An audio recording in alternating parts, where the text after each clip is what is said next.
दोस्तों, आज सुनेंगे नई बहू और गरीब सास की कहानी। पवित्रा जी की नई बहू आज ही घर में प्रवेश किया था। घर में नई बहू के आने से सब बहुत खुश थे। घर में बधाई देने वालों का और नई बहू की मुंह दिखाई करने वालों का तांता लगा था। इसी बीच पवित्रा जी किसी काम से अपने कमरे में गई थी।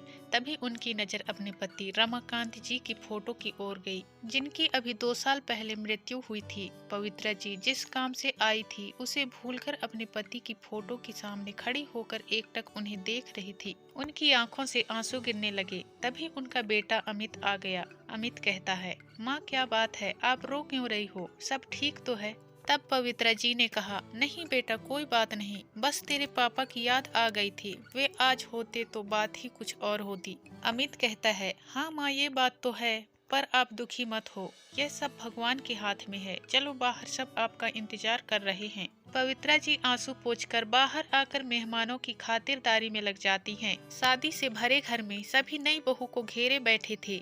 2 दिन बाद जब सब मेहमान चले गए थे तो पवित्रा जी ने बेटे और बहू को एक जगह बिठाया और अपनी बहू से कहा, बेटी अब यह घर तुम्हें संभालना है, यह लो घर की चाबी। अंजना कहती है, माँ जी ये चाबी आप मुझे क्यों दे रही हो, यह आपका घर है, आप संभालिए। अमित तुमने माँ जी को बताया नहीं कि शादी के बाद हम अपने नए फ्लैट में रहेंगे। पवित्रा जी कहती हैं, अमित बहू ये क्या कह रही है, मैंने इतने अरमानों से तुम्हारी शादी की थी और तुम दोनों पहले ही मुझे छोड़कर जाने का प्लान बनाकर बैठे हो। यह कहकर पवित्रा जी रोने लगी।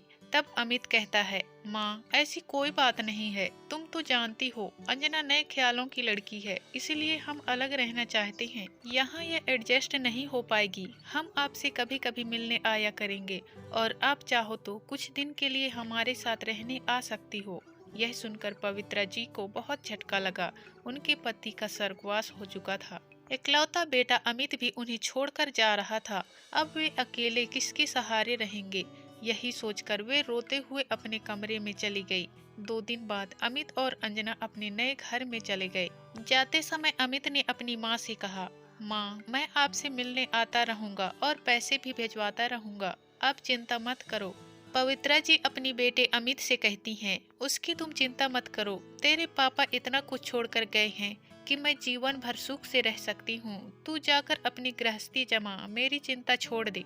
अमित और अंजना दोनों चले गए। उनके जाने के बाद पवित्रा जी फूट फूट कर रोई, लेकिन अब कौन था जो उनको चुप कराता, इसीलिए वे रोते रोते सो गई। जब उठी तो छत पर जाकर बैठ गई। इसी तरह कुछ दिन बीत गए। अमित ने अपने नए घर में जाकर एक बार भी माँ से बात नहीं की। अमित के इस व्यवहार से पवित्रा जी टूट सी गई। एक दिन पवित्रा जी की बचपन की सहेली उनसे मिलने आई। पवित्रा की बचपन की सहेली कविता ने कहा, अरे पवित्रा कैसी हो, अमित की शादी पर तो मैं आ न सकी, सोचा आज जाकर बहू के मुंह दिखाई कर आती हूँ, कहाँ है बहू? तब पवित्रा जी ने कहा, कविता वे दोनों ये घर छोड़कर चले गए हैं, बहू मेरे साथ नहीं रहना चाहती है। यह सुनकर कविता को बहुत गुस्सा आया। उसने कहा, तू चिंता मत कर, मैं हूँ न तेरे साथ। सुन, इस घर को पेइंग गेस्ट बना देते हैं, पास ही कॉलेज है, उसके बच्चे यहाँ आकर रहेंगे, उससे तुझे इनकम भी हो जाएगी और तेरा मन भी लगा रहेगा। पवित्रा जी कहती हैं, लेकिन यह सब कैसे होगा, मुझे तो कुछ नहीं आता है। तब कविता कहती हैं, मैं काफी दिनों से यही काम कर रही हूँ, तू चिंता मत कर, मैं सब इंतजाम कर दूंगी। कुछ ही दिन में कविता ने सारा इंतजाम कर दिया। कॉलेज के बच्चे पेइंग गेस्ट की तरह वहाँ रहने लगे। पवित्रा जी ने उनसे बातें करती रहती थी, उनका अपने बच्चों की तरह ख्याल रखती थी। इस सब में समय कब निकल जाता था पता ही नहीं चलता था। पवित्रा जी इस सब में इतनी खुश रहने लगी कि उन्हें अब अमित और अंजना की याद भी नहीं आती थी। बच्चे भी उन्हें बहुत मानते थे।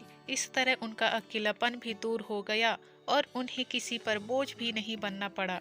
आज की कहानी में बस इतना ही दोस्तों। इसी तरह मिलते हैं फिर किसी नई कहानी के साथ। तब तक के लिए धन्यवाद।